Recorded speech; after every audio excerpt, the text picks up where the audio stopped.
रोग पड़ जाता है, सफेद चमड़ी पड़ जाती है, दाग पड़ जाते हैं, जब वो बेलपत्री खाता है तो उसको श्रंभेश्वर महादेव का नाम लेकर खाना चाहिए। कौन से महादेव? श्रंभेश्वर। भगवान नरसिंह को जब क्रोध आ रहा था तब मेरे शंकर भगवान सरंभ पक्षी का रूप लेकर उड़े, नरसिंह भगवान को अपने पंजे में पकड़कर अलकनंदा नदी में डाल दिए थे। वो श्रंभेश्वर महादेव, श्रंभेश्वर बनकर, श्रंभेश्वर।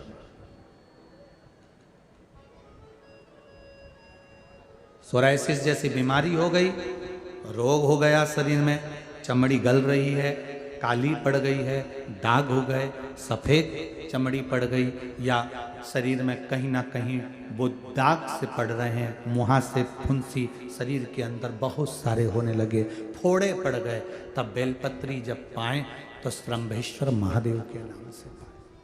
श्रंभेश्वर। एक बार श्रंभेश्वर नाम वापिस बोलिए, श्रंभेश्वर महादेव। फिर से बोलो एक बार, श्रंभेश्वर महादेव। ये श्रंभेश्वर, हमने पहले भी एक बार कहा, डॉक्टर अगर दवाई देते हैं, डॉक्टर अगर गोलियां देते हैं, दवाई देते हैं, तो कुंदकेश्वर महादेव के नाम से खाना चाहिए। कौन से महादेव?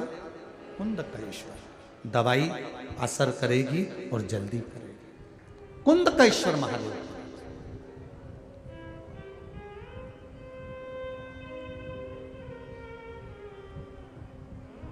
शिव के नाम लेने में पीछे नहीं हटे। जब आप शंकर जी के मंदिर में जाओ ना, तो एक बार तो जम के बोल दिया करो, श्री शिवाय नमस्तुभ्यम। भले उस मंदिर में कोई बोले ना बोले, आपका काम है भगवान शंकर के सामने बोलने का। हमारे यहाँ टीचर, जो स्कूल होते हैं उसमें टीचर स्कूल की छुट्टी करने से पहले बच्चों को लाइन से खड़ा कर देते हैं और एक बच्चे को खड़ा कर कर बुलवाते हैं, 2 एकम। बुलवाते कि नहीं बुलवाते? तुम्हारे यहाँ बुलवाते कि नहीं बुलवाते पता नहीं, पर हमारे यहाँ पर बच्चों को एक बच्चा खड़ा होता है, बाकी के बच्चों को खिलवाना चालू करते हैं, 2 एकम 2। सब बोलते हैं 2 एकम 2, 2 दूनी 4, 2 तिया 6, सब बोलते हैं। A for Apple, B for आ से अनार का, आ से आम का, वो बोलते हैं सब। एक बच्चा बुलवाता है, सब चिल्ला के बोलते हैं। तो किसी ने टीचर से पूछा, जब ये सब बच्चों को आता है तो चिल्लाकर बोलने की क्या जरूरत है? चिल्लाकर बोलने की क्या जरूरत है? तो कहा उसका एक कारण है, क्या? जब जो बच्चा बोलने में कमजोर होगा, जिसकी जिह्वा से बोला नहीं जा रहा होगा, इनके साथ मिलकर बोलेगा तो वो भी पार उतर जाएगा, उसको भी याद होगा, बुलवाया जाएगा। हम जिस पंथ से जुड़े हुए हैं, ब्रह्म संबंधी श्री वल्लभ कुल से हमारा ब्रह्म संबंध हुआ है, उस पंथ में हमारे पूज्य गुरुदेव गोलोकवासी श्री विठलेश राय काका जी महाराज, फिर उनके स्थान पर बैठे परम पूज्य गुरुदेव गोलोकवासी पूज्य गोस्वामी श्री देवकी नंदन जी महाराज, फिर उनकी जगह विराजमान हुए पूज्य गुरुदेव श्री दिवेश कुमार जी महाराज। तो ये हमारा जो ब्रह्म संबंध पंथ है, इंदौर हवेली जी से हमारी गुरु दीक्षा, जो हमारा ब्रह्म संबंध पंथ है, उसमें हमारे गुरु हमारे भगवान के सामने सम्मुख खड़े होकर खुद बोलते हैं और मंत्र बुलवाते हैं कि ये सब बोलो। ब्रह्म संबंध का मंत्र हमारे गुरु बुलवाते हैं, बोलो। गुरु आगे आगे बोलता है। आपका फर्ज है, शंकर के मंदिर में जाओ तो मुख से बोलो, श्री शिवाय नमस्तुभ्यम, बोलो। बोलोगे वो कोई के पास गया ना गया, पर आपके भीतर के अंधकार को वो समाप्त करेगा। भीतर के अंधकार।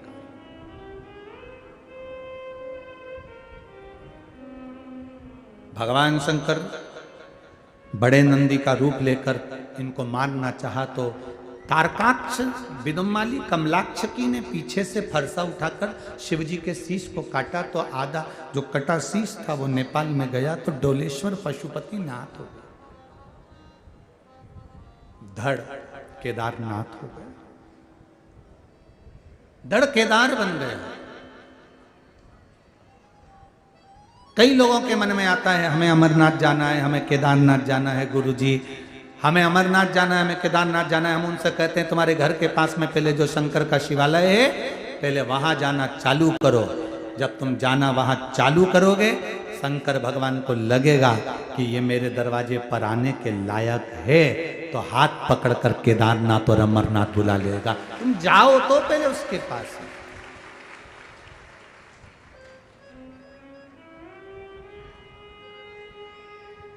हमारे यहाँ तो बच्चों के लिए शुरू से कहा गया, ये फाइनल जो एग्जाम आता है ना फरवरी में जनवरी में, जो फाइनल एग्जाम आता है उसके पहले बच्चे के 3 एग्जाम और हो जाते हैं, 2-3 हाफ मंथली, 6 मंथ का होता है, 3rd मंथ का होता है। यहाँ होते कि नहीं होते पता नहीं, हमारे तो होते। छोटे छोटे बच्चों के एग्जाम होते हैं, 3 मंथ के अलग होंगे, 6 मंथ के अलग होंगे। 6 मंथ के होने के बाद फाइनल एग्जाम बाद में होता है, फाइनल एग्जाम बाद में होगा।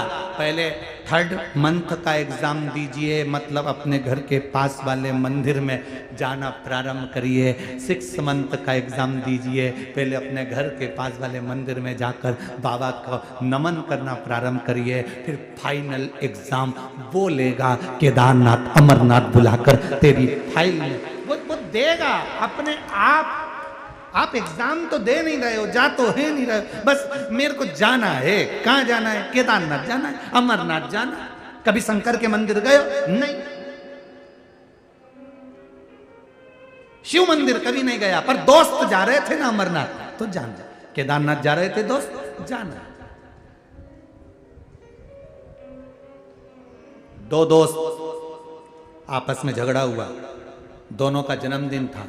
दोनों ने कहा अपन दोनों का जन्मदिन एक साथ मनाएंगे, चल होटल चलते हैं। दूसरे ने कहा नहीं, मैं तो जाऊंगा केदारनाथ जी।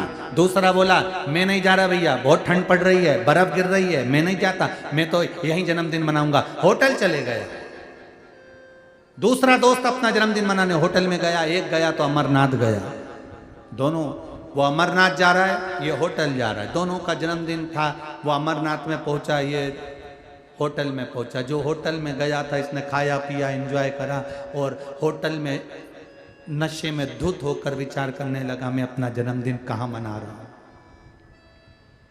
मेरा दोस्त कितना अच्छा केदारनाथ जी का दर्शन कर रहा होगा, शंकर भगवान के आनंद में दर्शन पा रहा होगा, शिव जी को धूप बत्ती अगरबत्ती दिया लगा रहा होगा, श्री शिवाय नमस्तुभ्यम बोल रहा होगा, शंकर जी का जय घोष कर रहा होगा। होटल में पड़ा हुआ सोच रहा है मेरा दोस्त कितना अच्छा है, शिव मंदिर गया है। और जो केदारनाथ जी चढ़ रहा था, पानी गिर रहा था, कीचड़ भी पड़ रहा था, पत्थर भी गिर रहे थे, वो मन में सोच रहा था कहाँ आ गया, इससे तो मेरा दोस्त अच्छा होटल में जन्मदिन मना रहा होगा, मेरे को चढ़ना पड़ रहा है, पानी गिर रहा है, थक गया, श्वास काम नहीं दे रही है, और वो अपने दोस्त को याद कर रहा है, होटल को याद कर रहा है।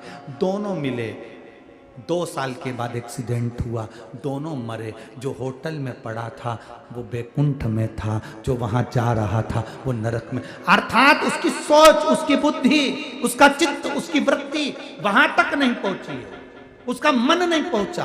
केदारनाथ जाने पर भी मन घर में उलझा है, केदारनाथ जाने पर भी मन दुकान में उलझा है, केदारनाथ जाने के बाद भी मन वृत्तियों में पड़ा है। तो ऐसा केदारनाथ